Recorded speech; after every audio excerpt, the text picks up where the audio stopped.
Corona தடுப்பு நடவடிக்கைகளை எடுத்த முதல் மாநிலம் தமிழ்நாடுதான் எனவும், கொரோனா காலத்தில் தொடர்ந்து 11 மாதங்களுக்கு அம்மா உணவகத்தில் உணவு வழங்கப்பட்டது எனவும் அதிமுக பொதுச் செயலாளர் எடப்பாடி கே பழனிசாமி பெருமிதம் தெரிவித்தார். கடலூர் மாவட்டம் நெய்வேலி பகுதியில் நடைபெற்ற மக்களை காப்போம் தமிழகத்தை மீட்போம் சுற்றுப்பயணத்தில் பேசிய போது அவர் இதனை தெரிவித்தார். ஏற்கனவே 4 வருடம் 2 மாத காலம் உங்களுடைய ஒத்துழைப்பால், உங்களுடைய ஆசை அருளால் சிறப்பான ஆட்சி நான் கொடுத்தோம்ல.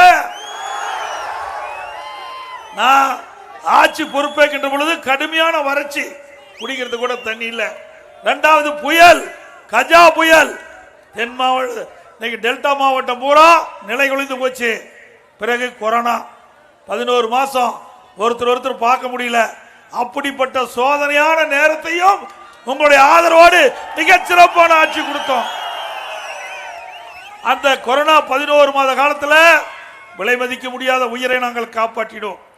அந்த கண்ணுக்கு தெரியாத வைரஸ் எப்படி வரும், எப்படி அதை குணப்படுத்த முடியும் என்ற நிலையில் இல்லாத ஒரு சூழ்நிலையில கூட உங்களுடைய ஆதரவோடு இந்தியாவிலேயே கொரோனா தடுப்பு நடவடிக்கைகள் எடுத்த முதல் மாநிலம் தமிழ்நாடு. பாரத பிரதமர் நரேந்திர மோடி அவர்கள் இந்தியாவில் இருக்கிற அனைத்து முதலமைச்சரையும் காணொலி காட்சி மூலமாக ஆலோசனை கூட்டம் நடத்தினார். அப்போ அவர் சொன்னது, இன்றைக்கு தமிழகத்திலே கொரோனா வைரஸ் பரவலை தடுப்பதற்கு முதல் மாநிலமாக விளங்குது தமிழ்நாடு. அதை பார்த்து தெரிஞ்சுக்கன்னு சொன்னாங்க. அப்படி கொரோனா காலத்தில் நம்முடைய விலை மதிக்க முடியாத நம்முடைய மக்களுடைய உயிரை காப்பாற்றிய அரசாங்கம் அதிமுக அரசாங்கம். 11 மாதம் வேலை இல்லை, மக்கள் துன்பப்படக்கூடாது என்பதற்காக 3 வேளை சுட சுட அம்மா உணவகத்தில் சமூக கூட்டத்தில் உணவு தயாரித்து நாள் ஒன்றுக்கு 7 லட்சம் பேருக்கு உணவு கொடுத்தோம். 7 லட்சம் பேருக்கு 11 மாசம் கொடுத்தோம்.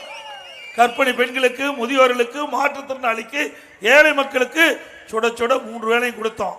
அப்படி ஏதாவது இந்த அரசாங்கத்தில் கொடுத்தாங்களா?